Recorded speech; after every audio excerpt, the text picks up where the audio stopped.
और सिर्फ कानपुर ही नहीं बल्कि नोएडा में भी आग का तांडव देखने को मिला। यहाँ सेक्टर 18 में एक बिल्डिंग में अचानक से भीषण आग लग गई और आग बिल्डिंग की दूसरी मंजिल पर लगी। दमकल और पुलिस विभाग ने 10 लोगों का रेस्क्यू यहां से कर लिया है। तस्वीर आपको दिखा रहे हैं, ये नोएडा सेक्टर 18 की तस्वीर है।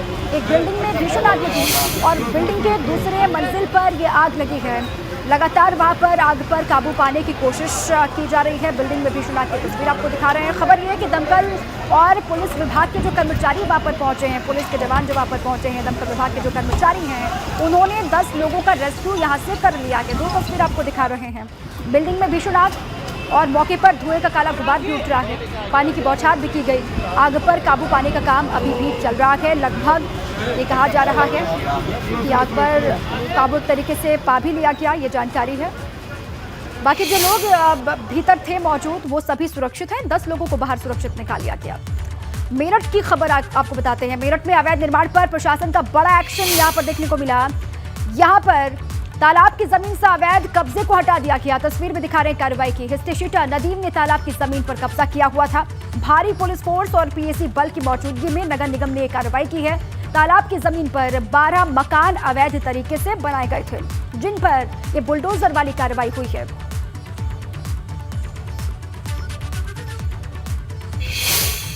नगर निगम की आज बड़ी कार्रवाई यहां पर हो रही है। अब्दुल्लापुर इलाके में आप देखिए, एक्सक्लूसिव तस्वीरें एबीपी गंगा पर देखिए कि ये अब्दुल्लापुर में तालाब की जमीन पर अवैध रूप से कब्जा करके ये यहाँ पर करीब 11 से ज्यादा जो मकान हैं वो यहाँ पर बना लिए गए थे।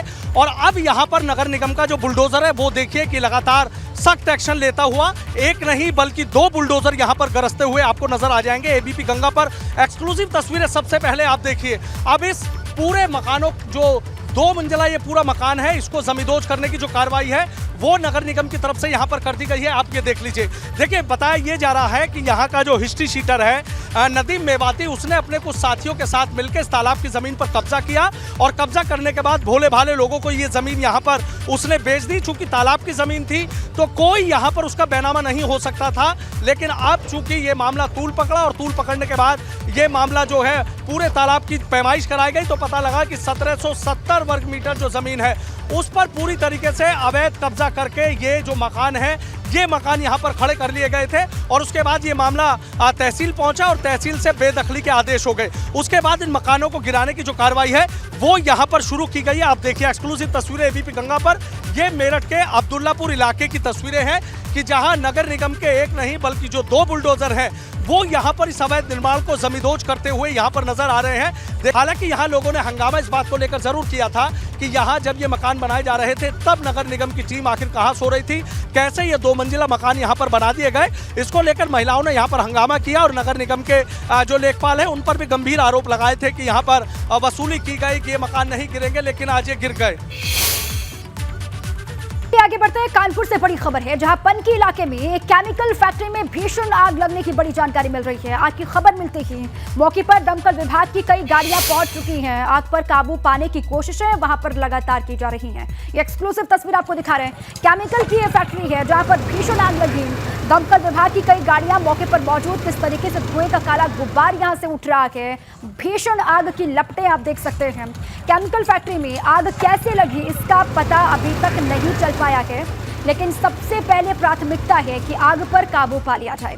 केमिकल फैक्ट्री में भीषण आग और आग की तस्वीर आपके सामने एक्सक्लूसिव आपको दिखा रहे हैं। मौके पर दमकल विभाग की कई गाड़ियां पहुंची हैं। दमकल की कई गाड़ियां जो आग बुझाने की कोशिश में लगातार जुटी हुई हैं। स्थानीय पुलिस भी यहां पर पहुंची हुई है।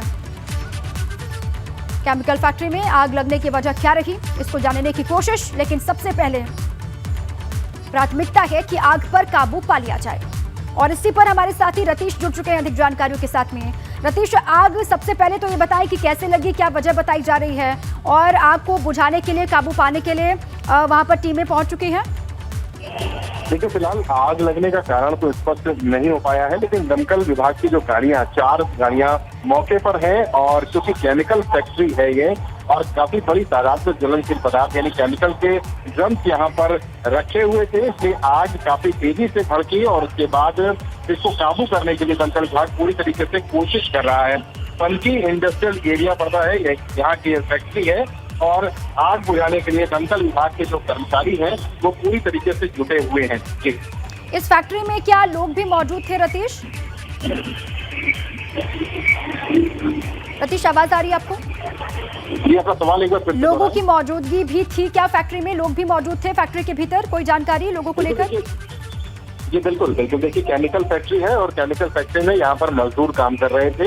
जैसे ही आग भड़की वैसे ही मजदूरों को वहाँ से रेस्क्यू करके निकाला गया है। फिलहाल किसी व्यक्ति के चोटिल होने या किसी के गंभीर हालत में होने की जानकारी प्राप्त नहीं हुई है, लेकिन दमकल विभाग की टीमें सूचना पाते ही मौके पर पहुंची हैं और इस बड़ी आग को काबू करने की पूरी कोशिश कर रही है। जी अच्छा, अभी आग पर काबू नहीं पाया जा सका है, ये आप कह रहे हैं। जो मजदूर वहां पर काम करने वाले उनको बाहर निकाल लिया गया, वो सुरक्षित है, अभी तक की जानकारी ये है।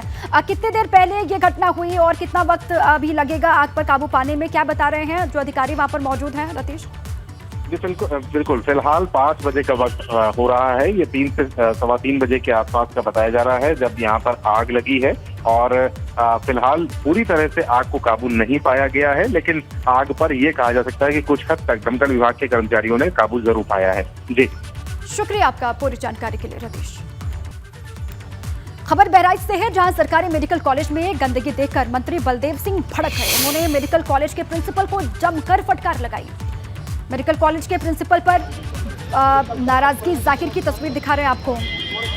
गंदगी देख करके गुस्से में आ गए मंत्री जी और फिर जो मेडिकल कॉलेज के प्रिंसिपल हैं उनको जमकर फटकार लगाई।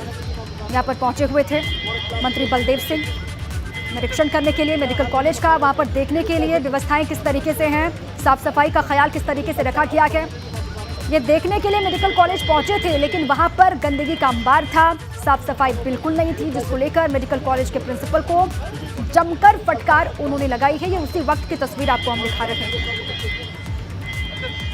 बहराइच के दौरे पर, और यहाँ मेडिकल कॉलेज का निरीक्षण करने के लिए पहुंचे।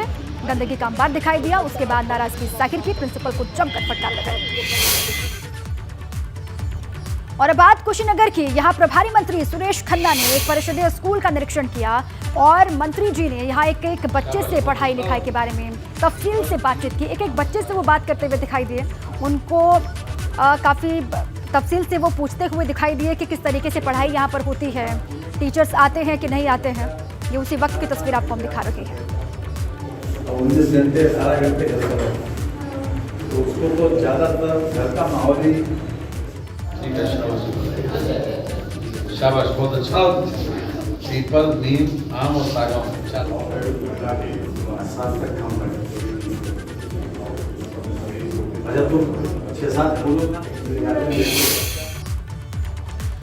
अखिलेश यादव के ऑफर पर डिप्टी सीएम केशव प्रसाद मौर्य ने पलटवार किया है। केशव प्रसाद मौर्य ने कहा है कि अखिलेश यादव मुझसे घृणा करते हैं। उन्होंने कहा कि अखिलेश यादव खुद डूबने वाले हैं, वो मुझे क्या मुख्यमंत्री बनाएंगे। आपको बता दें कि अखिलेश यादव ने केशव प्रसाद मौर्य को लेकर बयान दिया था कि अगर वो अपने विधायकों के साथ उनके पास आते हैं तो उन्हें मुख्यमंत्री बनाया जाएगा।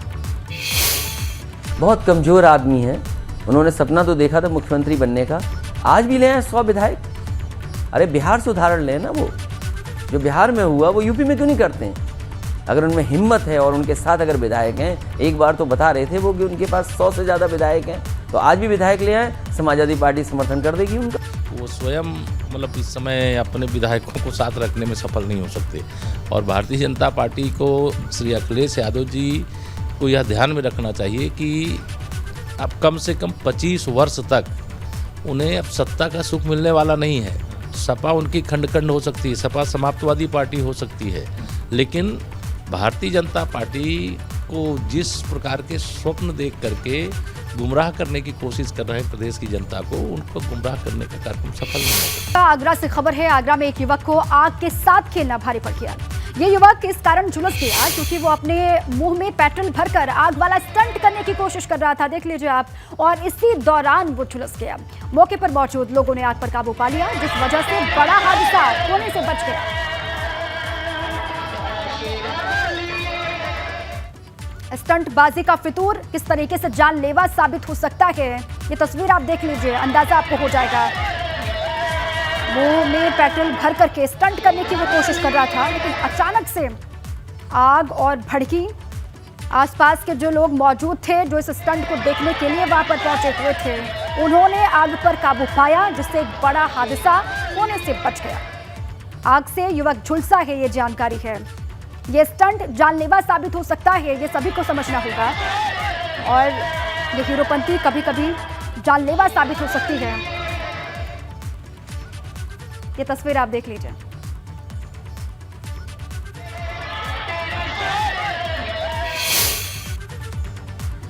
गाजियाबाद में सोशल मीडिया पर एक वीडियो तेजी से वायरल हो रहा है, जिसमें एक युवक युवती से जबरदस्ती करता हुआ दिखाई दे रहा है वीडियो में। और युवती के साथ जबरदस्ती कर रहा ये युवक उसका ममेरा भाई है, ये जानकारी है, जो तमंचे के बल पर युवती को थाना विजयनगर क्षेत्र के प्रताप विहार के एक रेस्टोरेंट में ले गया और निकाह करने का दबाव उस पर बनाने लगा। लेकिन जब युवती ने मना किया तो युवक ने उसके साथ मारपीट शुरू कर दी, उसकी गर्दन दबोची और बाद में इस वीडियो को सोशल मीडिया पर वायरल कर दिया। पीड़ित लड़की का आरोप यह है कि आरोपी युवक उसका रेप पहले कर चुका है। वीडियो वायरल होने के बाद पुलिस ने संज्ञान लिया है इस पूरे मामले का और अपडेट यह है कि आरोपी को गिरफ्तार कर लिया गया है।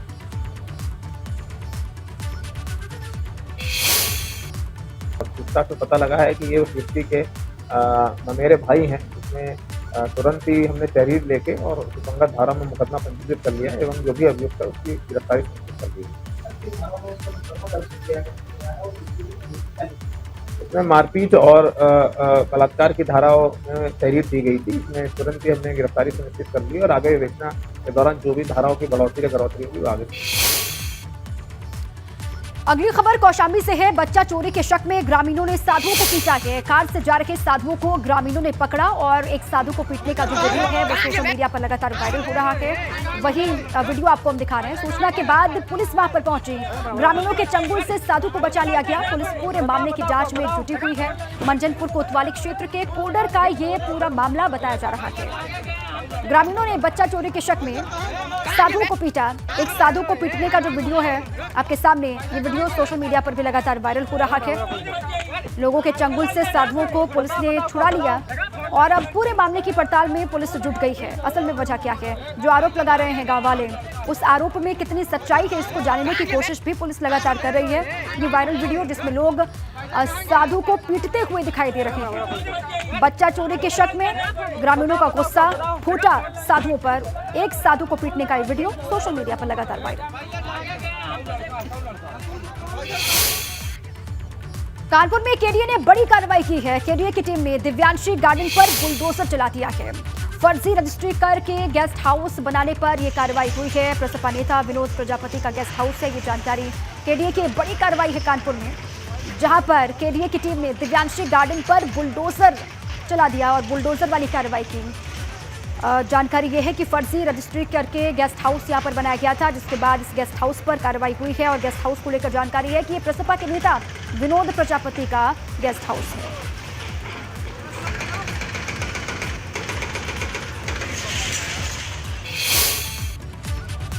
फर्जी दस्तावेजों के जरिए सरकारी स्कूलों में टीचर की नौकरी दिलाने के मास्टरमाइंड बजरंगी लाल को आज पुलिस ने झांसी से गिरफ्तार कर लिया है। बजरंगी लाल पर 2015 में 6 लोगों को फर्जी तरीके से बतौर शिक्षक नियुक्ति करवाने का आरोप है। इसके एवज में मास्टरमाइंड बजरंगी लाल ने 78 लाख रुपए लिए थे। आरोपी मास्टरमाइंड खुद प्रयागराज में शिक्षक के पद पर नियुक्त था, लेकिन धांधली के आरोपों के बाद उसे बर्खास्त कर दिया गया था। इस पूरे ही मामले में पुलिस ने अब तक 10 लोगों को गिरफ्तार किया और उनसे पूछताछ हुई। उनकी निशानदेही पर इसको भी आज दबोच लिया गया। शिक्षकों की भर्ती में धांधली का मास्टरमाइंड बजरंगी लाल गिरफ्तार हो चुका है। 2015 में फर्जी तरीके से नियुक्तियां करवाने का आरोप है। 6 टीचर्स की फर्जी नियुक्ति करवाने का बजरंगी लाल पर आरोप है और ये मास्टरमाइंड बताया जा रहा है इस पूरे कांड का। घोड़सराय क्षेत्र में एक प्रकरण आया जिसमें एक शिक्षक के द्वारा फर्जी नियुक्ति पत्र के आधार पर शिक्षा विभाग में ज्वाइन किया गया। इसमें DIOS साहब से भी हमने आख्या ली, वार्ता करी गई, तो उसमें ये तथ्य निकल के आया कि उनके साथ साथ 4 अन्य शिक्षक भी जनपद में फर्जी नियुक्ति पत्र के आधार पर ज्वाइन कर चुके हैं। उनको पकड़ के पूछताछ करी गई, तो पूछताछ में उनके तार आजमगढ़ से जुड़े। आजमगढ़ से जुड़ने के बाद में जिस व्यक्ति ने उनको नियुक्ति पत्र दिया उसको पकड़ा गया।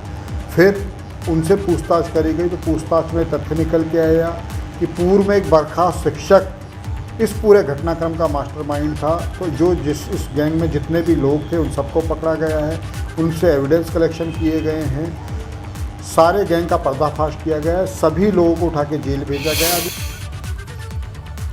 और इसी बीच बरेली से बड़ी खबर है। बरेली में धर्म विशेष के पूजा स्थल को बम से उड़ाने की धमकी मिली है। इमाम खुर्शीद आलम की हत्या की भी धमकी दी गई है। बड़ी खबर, इंतजामिया कमेटी के प्रबंधक डॉक्टर नफीस खान ने तहरीर दी है।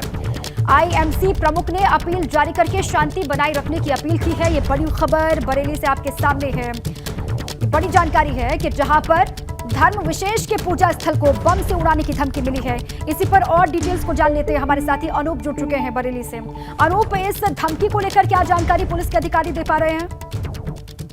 देखिए, जो धमकी भरा खत मिला है इसमें ये बताया गया है कि जामा मस्जिद को बम से उड़ा दिया जाएगा और साथ ही जो इसके इमाम है खुर्शीद आलम उनको भी गोली मारने की धमकी दी गई है। साथ ही ये भी लिखा गया है कि जुमे के दिन इस घटना को अंजाम दिया जाएगा, जिसके बाद जैसे ही एक जो पर्चा मिलता है उसके बाद पुलिस महकमे में हड़कंप बन जाता है। पुलिस प्रशासन के तमाम आला अधिकारी मौके पे पहुंचे, छानबीन की और आस पड़ोस के जो सीसीटीवी फुटेज है उनको भी खंगाला जा रहा है कि अगर वहां पर कोई आया है, कौन व्यक्ति आया है, कोई ना कोई तो व्यक्ति आया है जिसने इस तरीके का ये जो शरारत की है। फिलहाल अभी इस मामले में जो अभी वहाँ के इमाम है खुर्शीद आलम, उनका कहना है कि ये किसी की शरारत हो सकती है, क्योंकि जिस तरीके की लैंग्वेज इसमें इस्तेमाल की गई है उससे लगता है कि ये कोई आतंकी संगठन नहीं बल्कि किसी आस पड़ोस के कोई व्यक्ति इस तरीके की शरारत कर रहा है। तो फिलहाल पुलिस पूरे मामले की छानबीन कर रही है और जल्द ही इस पूरे मामले से पर्दा उठ जाएगा और जो भी इस मामले में दोषी हो उनके खिलाफ कार्रवाई की जाएगी। एसपी सिटी राहुल भारती का कहना है कि इसमें कुछ क्लू मिले हैं, क्योंकि हमने सीसीटीवी फुटेज खंगाले हैं, कोई व्यक्ति मस्जिद की ओर जाता दिखा है। तो पूरे मामले की छानबीन की जा रही है और जल्दी इस मामले में एफआईआर दर्ज कर ली गई है अज्ञात व्यक्ति के खिलाफ। ठीक है, पूरे मामले की जांच पड़ताल की जा रही है, जानकारी जुटाने की कोशिश हो रही है। शुक्रिया आपका अनूप पूरी जानकारी के लिए।